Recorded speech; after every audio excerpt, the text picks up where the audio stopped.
Live from WTVO Rockford and your home team. Eyewitness News at 5 starts now. State line first responders remember the 9/11 terrorist attacks. We'll hear from Stillman Valley Fire on the importance of honoring those lost in the tragedy. While the case against an elected official moves forward, she steps away from the job. That means Boone County has to ask for help to get her work done.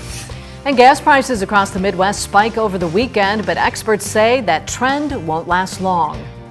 Good evening, I'm Mimi Murphy. And I'm Eric Wilson. Most of us will never forget where we were 22 years ago today. Some places, like Stillman Valley's fire department, have year-round reminders of the 9/11 attacks. Drea Baroni stopped by Stillman Fire headquarters to talk with the chief. And Drea, the department has a pretty powerful tribute to the lives lost that day.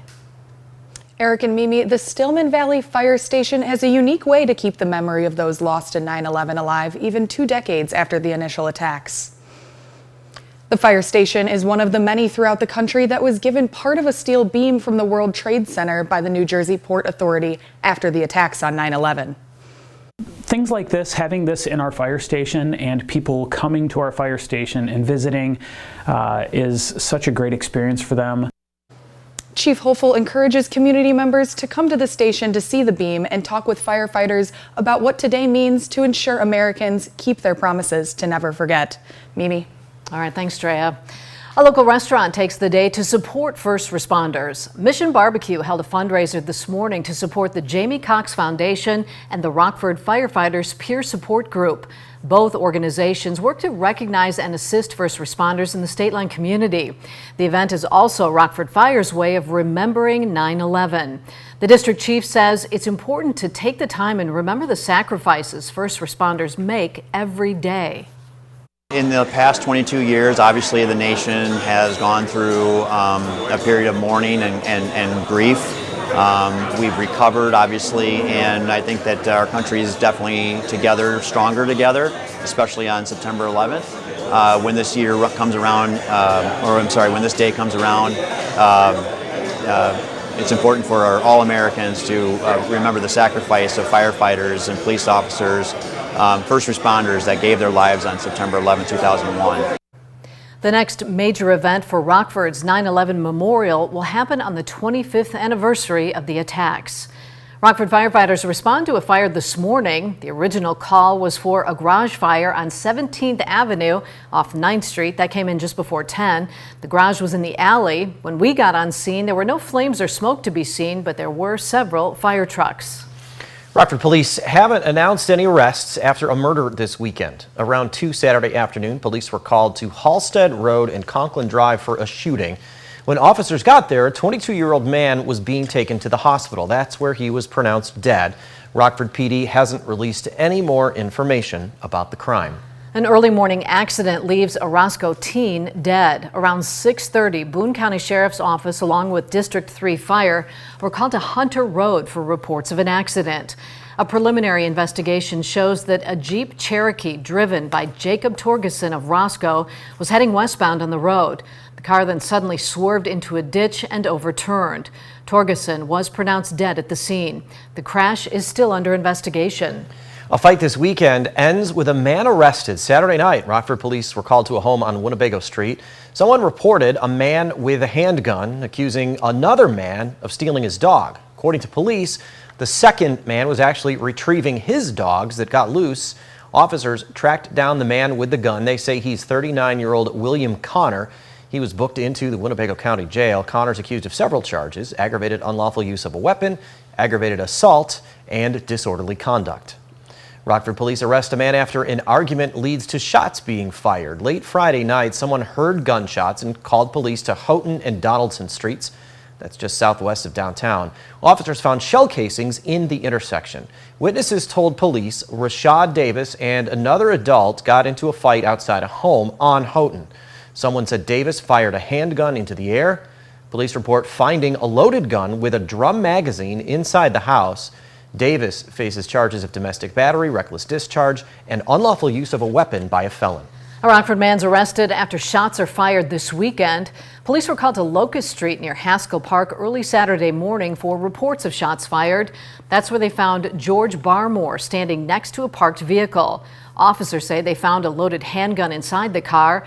Barmore was taken into custody and charged with aggravated unlawful use of a weapon. The Boone County Board places its county clerk on administrative leave. On August 31st, Boone County Clerk and Recorder Julie Bliss was charged with theft of government property and official misconduct. Last week, the County Board entered an agreement with Bliss to place her on leave until the case against her is resolved. Currently, Boone County is receiving assistance from past employees as well as other county clerks' offices to continue operations while the case against Bliss is pending. A Cherry Valley intersection's closing for months. Perryville and Mill was scheduled to shut down today. Crews are reconstructing the intersection. Detours will be posted.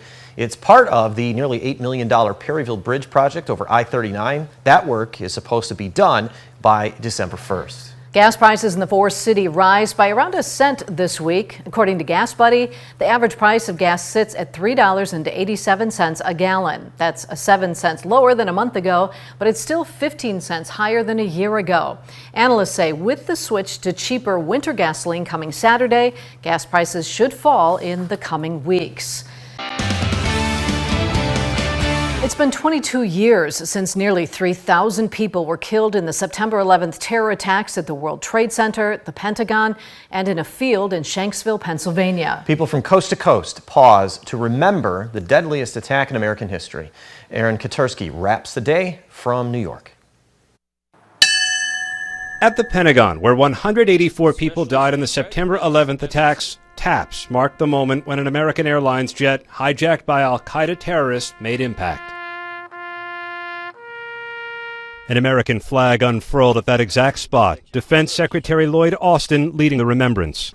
The men and women of the Department of Defense will always remember, and we will always honor the memory of our fallen teammates, and we will always strive to be worthy of the memory of those we lost.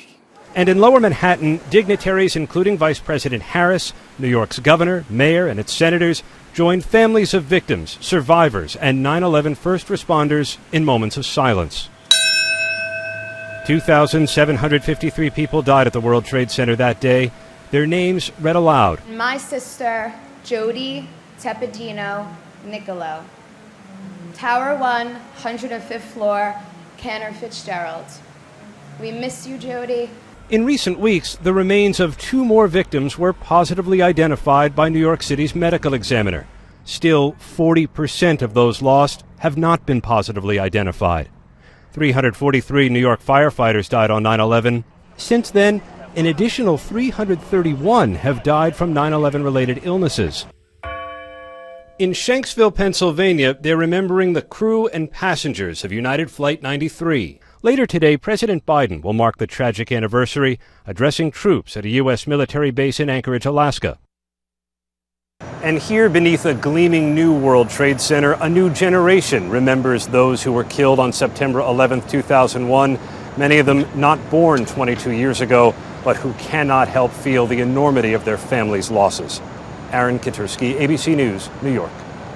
For many of the Americans who gathered in Lower Manhattan to mark the 9/11 attacks, that day is very personal. Witnesses remember it well. One man recalls the heroism of first responders who ran toward danger to save others. We were right outside on the 6th floor outside of Ladder 10, and I just would like to say thank you to all the guys that went in there. It's unbelievable to see how brave they were as we were able to get out of harm's way, and they were running into it. And I just want to say thank you to all of them. Political leaders from across the aisle gathered at Ground Zero for the remembrance ceremony. Among them, Vice President Kamala Harris and Florida Governor Ron DeSantis. Now, your first warned weather forecast from Chief Meteorologist Candace King. Well, if there has ever been a Monday that has felt like a Monday, I think it's been today with the cloud cover, the rain, and the cooler temperatures. But the rainfall, much needed, as it has been quite some time since we've had rainfall totals adding up to anything over 1/10 of an inch. Now, there's been quite a range from just a few tenths of an inch of rainfall to just under an inch in many locations, with some areas along and south of the region picking up a little on the higher rainfall totals, just over 1/2 an inch here in Rockford and close close to 9/10 of an inch of rain there in Rochelle. But I know many of you have said we've gotten at least 3/4 of an inch to even an inch of some much needed rainfall. Now, the last time that we had rain over a ½ an inch, you have to go all the way back to August 14th. That is when 1.08 inches of rainfall came down.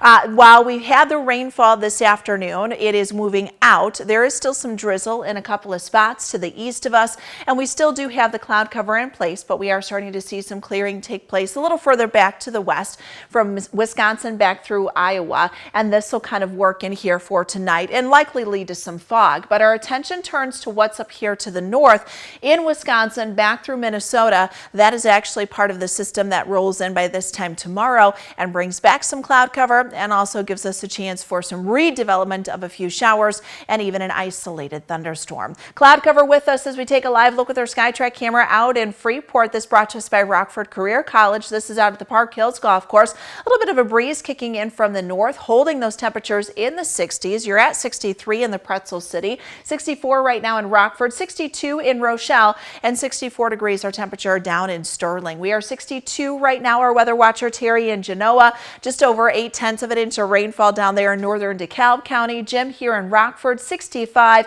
and just shy of ½ an inch of rainfall. Now, we've been in the 60s throughout much of this afternoon because of the cloud cover and the rain, but you look a little further to the west and those temperatures, they are in the 70s. So as we clear things out later tonight and at least for the first half of the day tomorrow, I do think we'll see that number climb back up close to 70, so a little warmer than what we were today with a return of sunshine. However, that cloud cover is expected to come back in and kind of stick around tomorrow night and then into the first half of the day on Wednesday. Got to keep an eye out for some fog early tomorrow morning. That should lift. We'll see some sun, but notice we start to work back some of the cloud cover into the afternoon and could be talking a late day rain shower, even an isolated thunderstorm. We don't have a lot of instability in the atmosphere, but we may see 1 or 2 of those. And again, some brief heavy downpours will be possible with anything that comes through. This will carry us through at least midnight, I think, tomorrow night, and then we clear things out, but likely we'll see some cloud cover and then some fog kind of work back in as high pressure moves closer to us.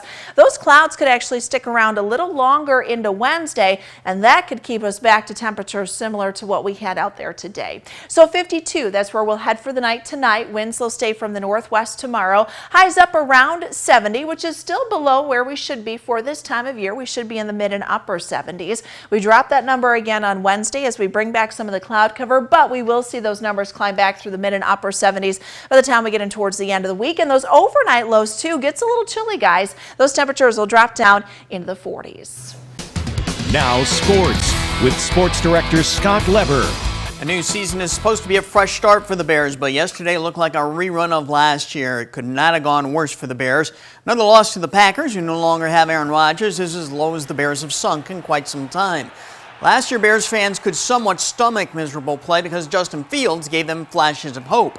Yesterday, Fields did look good on that touchdown pass to Darnell Mooney, but he had a bad pick six and a costly fumble. He didn't have much support from his offensive line or from the play calling by the coaching staff. But Fields isn't getting a pass. Matt Eberflus said today that he does need to see more from his QB. Yeah, he knows he can play better.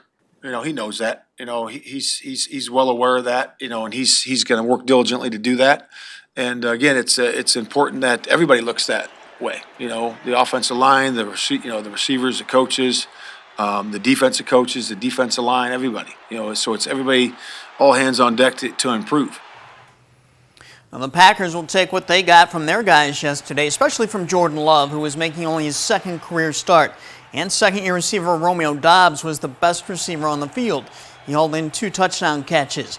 Doubs and Love seem to have a good chemistry already. Doubs says it's a good start, but only a start. Just got to build off of it. That's how Green Bay football has always been. So, again, we got another opponent. And just got to keep, building off of it, figuring out ways to get the playmakers in space, get the defense going, and it's a way to win on special teams too. So. Well, tonight we all get to sit back and see how Aaron Rodgers fits in with the Jets. He'll make his Jets debut on Monday Night Football against the Bills. It'll be exciting. Monday Night Football is great.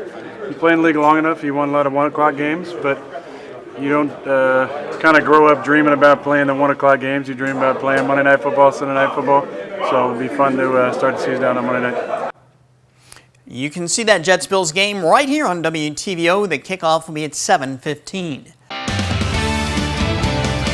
We finally got in on some very much needed rain. Yeah, I mean, it made for, I don't know about you guys, but it was really hard to get up this morning. Oh, yeah, it was. You combine the temperature, the kind of gloominess outside, and then if you could hear, add the sound of rain to all of that. And sometimes just light, going through the trees. Oh, we can probably go back to sleep, right? And when we look at the totals, though, we need this rain, right? Exactly. It's just kind of a wide range of totals when you showed that rainfall map earlier. Unfortunately, north of the border, they didn't get that much, as far as the rainfall. And we did see some heavier pockets south of us. So from southern sections of Winnebago County through Ogle County, Lee County, and then through DeKalb County, that's where we picked up on some of the higher totals. To the north of that, it was a little less, kind of where they're dealing with more, unfortunately, of the drought conditions up there. We are going to see things dry out just a bit for the overnight tonight. Likely going to get some fog tonight too. Up near 70 tomorrow, but rain and even a couple of isolated thunderstorms will move in by this time tomorrow evening.